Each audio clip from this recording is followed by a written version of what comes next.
Welcome to Portals of Deconditioning. This is a journey around the wheel, and we're going to travel through all of the 64 archetypes, all of the 64 hexagrams. We're going to weave the I Ching, astrology, human design, and gene keys. We're going to create a synthesis. We're going to bridge the gap between these different systems so that we get more depth, more understanding, more nuance. The fact that we have the wheel is also going to show us how these archetypes are grouped. So we're going to see by astrological sign, by code and ring, by element. We're going to see the archetypes that come after each other.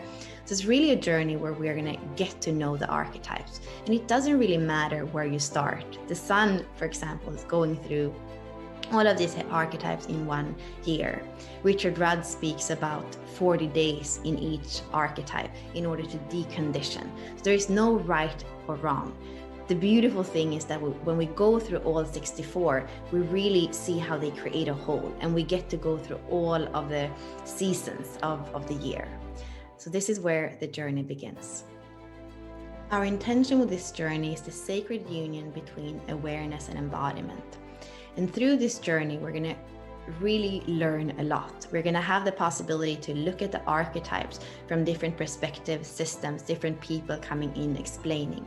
And since we're taking this journey around the wheel, we're going to understand ourselves better as well. So it's really this possibility for an expansion of understanding and awareness. And at the same time, it's about embodiment and a felt sense of the archetypes through learning to feel what it is to have your unique body graph with your unique activations, your gene keys, learning the felt sense of the transits, the sun and the planets as the archetypes are moving through us with them. And when people come in our life with their body graphs and activations, how does that feel? So a felt sense of these archetypes. And when we see the keywords here for the polarities, masculine, feminine, spirit and soul, evolution, involution, what that means is that it's important that whatever we're learning, that it doesn't just stay up here as a theory, as something that we understand but we don't do anything with. It's so important to bring it down, like the involution of consciousness, bring it down in the body and integrating it. Otherwise, we can't use it for anything. Understanding, analyzing doesn't lead us anywhere if we can't integrate it, if we doesn't bring it down. Evolution, involution of consciousness into form. So we want to have those two parts where we often speak about them as masculine and feminine, or spirit and soul, evolution of consciousness or involution of consciousness. And so the awareness aspect here, it opens the possibility for choice. So when your mind is narrow and single-minded and you think there's just one truth or one religion, right? That is the low frequency. And when it's faced with something different, it escapes or it judges the other, it escapes, it doesn't want to be faced with difficulty. So it's going to escape from that. But as we are expanding our awareness, our understanding, seeing different perspectives, different nuances, we come into that lightness of being, the higher mind, the spirit, where we don't have to escape or judge. We can be with what is. So we are transcending the difficulty through the presence of being with it, right?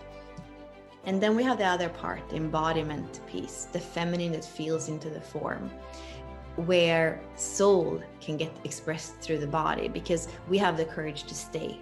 Even when we're faced with difficulty, we stay in the body. We don't collapse, we don't numb, we don't associate. We have that inner strength, that soul strength to stay with it. And as we stay with the wound, with the difficulty, it can transform. That energy gets transformed. We don't escape from it, we don't collapse into it. We use that higher awareness and this new sense of feeling through the form of embodiment to actually transform the wound. And this is something that the soul knows how to do. And already when it came in, it had decided to help work through healing humanity. And this is what Richard Rudd speaks about in the core wounds. The soul comes in with a core wound and it knows that that is what's it's gonna work with. And as we work with expanding our awareness, and also understanding what true embodiment is, we are going to be able to not collapse or escape the wound, but actually holding it and allow it to transform. There is nothing that the heart, the burning heart, can transform. So as we are staying in our body, staying in our heart, the pain and the suffering is transformed into a higher frequency. And through these two ways of awareness and embodiment, that is how we find that core stability in the gift frequency. Whereas human beings, we are sovereign, and the path of the gift frequency of open-heartedness and expansion is our natural path. And then we're still going to have the shadow, because like I said, the shadow is collective. It's always going to be there. As human beings, that frequency is always accessible, and we're going to go there and we're going to come back. And every time we are peeling a layer and we're healing humanity, we're healing ourselves. And then the city is that transcendent frequency, the creator frequency that's there as well. But it's not about escaping the body or escaping the soul wound and going beyond the body and living in the city. We don't want to bypass what's here, the sovereign centered human life, as role models we want to stay here.